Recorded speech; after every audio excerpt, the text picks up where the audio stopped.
everybody, it's your boy Eddie here and welcome back to the channel. And I hope y'all are having a wonderful day. And as you can see by the title and the thumbnail of the video, we are going to be reviewing a very limited and unique pair of sneakers that I'm actually shocked that Nike and the Swoosh team even brought out. I do get the concept, I do think it's dope, but very unique, but also controversial maybe to some people. So before we even continue this video, guys, please make sure that you smash that subscribe button down below as well as that notification bell. And if you're already subscribed to the channel, definitely be sure to share with your friends and your family and all that, because again, your boy just hit that 7K milestone. But in order for this channel to continue to grow, we got to keep hitting more and more milestones. So now with that being out of the way, let's just get right into what you came here for, which is none other than the Nike Air Force One Dirty Triple White from the Smoke and Mirrors pack. So this actually came into a 2-pack where one pair was white and the other pair was black. So since we're already focused on this triple dirty white pair, let's just get right into the history of the sneaker. So the Swoosh team thought it would be a wonderful idea to create an Air Force One that's already dirty. I know there's a ton of people in the world who actually wears their Air Force Ones to the absolute worst and dirtiest it could get,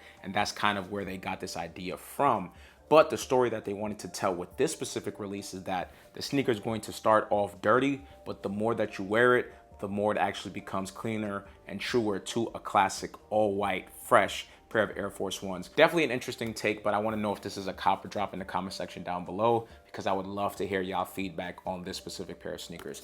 So with this being out of the way, let's just get right into the box details. And this is actually something that I thoroughly enjoy with this specific release right here. So as you can see, we do have a standard Nike Swoosh cardboard box, and right at the center of it, instead of having any print or logos or diagrams, we do have this embossed Nike Swoosh logo right here. Then when you go all the way around the box, it's pretty much plain with nothing on it other than a sticker tag right there. And it does read off as Air Force One Dirty Triple White, and the colorway shown is white, white, white.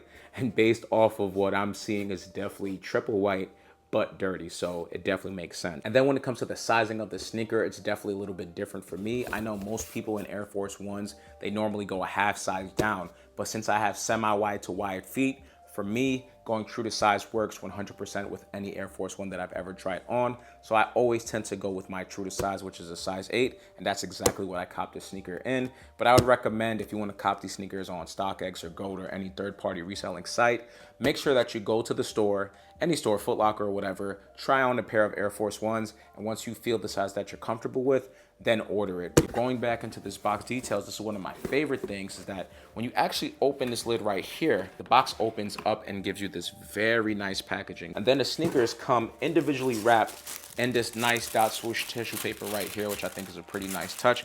And it also comes with this label right here, which I think is also fire, because pretty much is stating that the upper may have variations due to the nature of the material. So not everybody's Air Force Ones is going to be dirty in the same exact area. There may be some variations and changes. And it also says that the base material will reveal itself over a period of wearing. I would recommend either to wear it over a period of time, or if you want to just speed up that process, get something that could like sand it or whatever, or maybe sandpaper might work really well with this to scratch off that dirty layer on the sneaker. And then it also says the base material substrate may be revealed after heavy repeated scratching in one area, and that's pretty much what I just stated. And then it says it included a toothbrush shaped scratch off tool that may be used to reveal the base material. Definitely emphasis on the may, because I tried. I don't want to go too hard and rip the leather, but it should be strong enough to shave something, but for me at least, it didn't shave off much. With that being said, guys, that's gonna conclude all the box details as well as the sizing. So now let's just get right into the details of this sneaker right here. And as I mentioned, it's really your standard Air Force One. It does have a better feeling leather. Maybe it's because a tearaway detail is on top of it, so it does give that thicker, more premium vibe. Also, it does have that smaller Nike swoosh on the side, which I do truly enjoy, because you normally see this with the Kith collabs or some bigger collaborations with the Air Force Ones. For example, the first thing that comes to mind is the New York versus New York Air Force Ones, and what the LA Air Force Ones, which I do truly enjoy. I wish I hit those pair of sneakers, but I remember that day specifically that I missed it due to being in a class in college, and that room had no service at all. So it is what it is on that, guys. So now let's just focus onto the toe box of the sneaker right here. And as you can see, we do have our perforated holes on the toe box of the sneaker. However, there are some black painted areas that is mimicking the actual holes that we do have on the sneaker. So it does look like there's double the holes on the sneaker. However, I can confirm that there's only the standard holes of the Air Force Ones that you can actually put your finger and feel that hole. The other ones is just digitized or painted onto the sneaker. Then when looking at the mudguard area of the sneaker, There are no creases. However, if you actually look onto the sides where you would normally crease the sneaker, there are these painted creases onto it. So again, it's not actually creased. It just has that painted on detail to make it look like it's actually creased. So don't worry, your sneakers aren't creased. It just looks like it. Then we're moving towards the top of the shoe. You can see that we do have this dot swoosh Dubre right here, which I think is a very nice detail and does have that kind of vintage age look to it as well, which I think is a very nice touch. And then when looking onto the laces of the sneaker right here, we do have some standard Air Force One laces. It is a little bit aged in comparison to an all white pair. Something else that I do want to mention on this side of the shoe is that we do have this toothbrush. So it isn't no soft bristles or anything like that. It's just hard plastic. And again, I did use it to try to like scratch it up. Now that I'm trying a little bit harder, it is starting to scratch up, but it's going to take way too long to actually reveal that layer. So again, I wouldn't recommend it. I would probably use like sandpaper or something that's colorless so that you don't damage the clean white leather area of the sneaker. And then something else that I want to mention regarding the laces of the shoe is that when you take this other pair, it does come with an extra pair of laces. And based on what I read from the Dot Swoosh website, these are some UV laces, so over time it's going to have a vintage look. I guess what they mean by that is that over time, the more that you wear these sneakers with this specific lace set, the sun is going to give it some UV rays and actually give this a more aged yellow look, which I do think is a very nice touch, especially if you're rocking it with the dirty look right here. So now I'm focusing back onto this side of the sneaker. As I mentioned earlier, we do have a leather tongue, which again adds to the premiumness of the sneaker right here. However, it does look extremely dirty, and I know that's just digitized or printed on or whatever, but it does look dirty AF. But again, the more that you wear the sneaker, or if you sandpaper it, that layer is actually going to come off and look way more fresher and way more clean.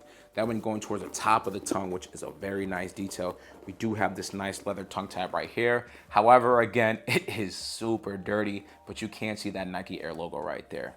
Then when going on to the lateral side of the sneaker right here, as you can see, we do have that beautiful small Nike check right here. However, it is a little bit dirty in comparison to the rest of the sneaker itself, and that's kind of the whole point of it.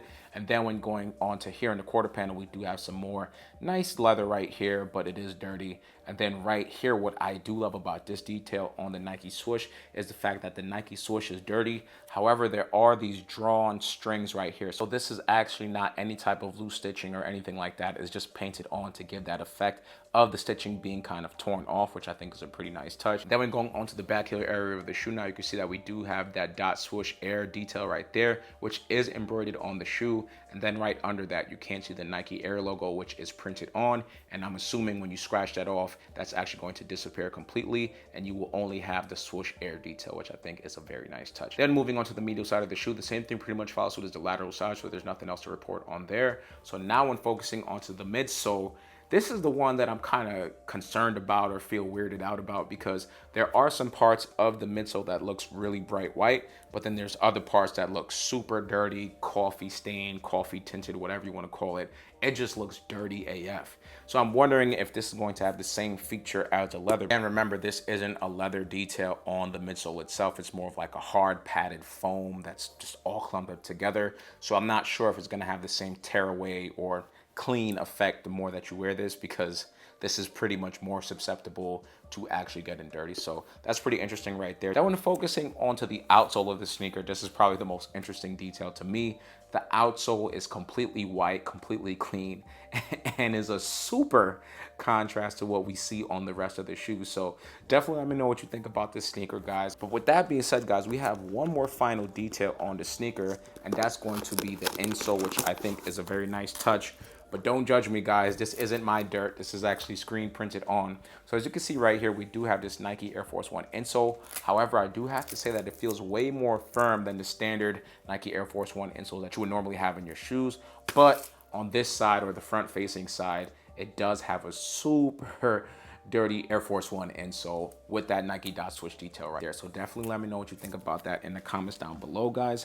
And with that being said, that's going to conclude the history as well as the details of the shoe. So now let's get right into the song for look, guys.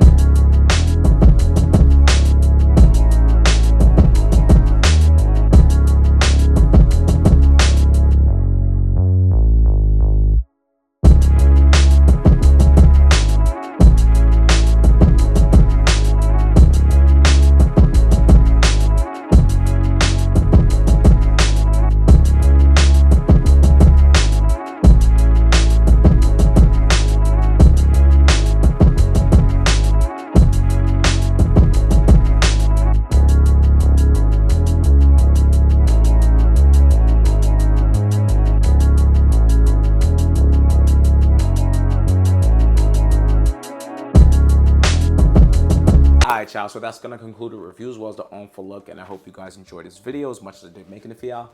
Definitely let me know what you think about this Nike Air Force One Dirty Triple White that eventually will become Clean Triple White. I want to hear what y'all think about it in the comment section down below. Is this a cop or drop?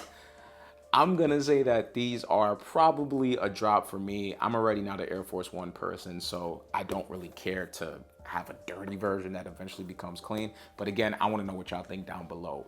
So other than that, y'all, don't forget to like, share, comment, and subscribe. If you're already subscribed to the channel, definitely be sure to share with your friends and your family and all that, because as I mentioned earlier, we did hit that 7K milestone, but in order for this channel to keep growing, we definitely gotta hit more and more milestones. So with that being said, I'll catch you on the next video, y'all.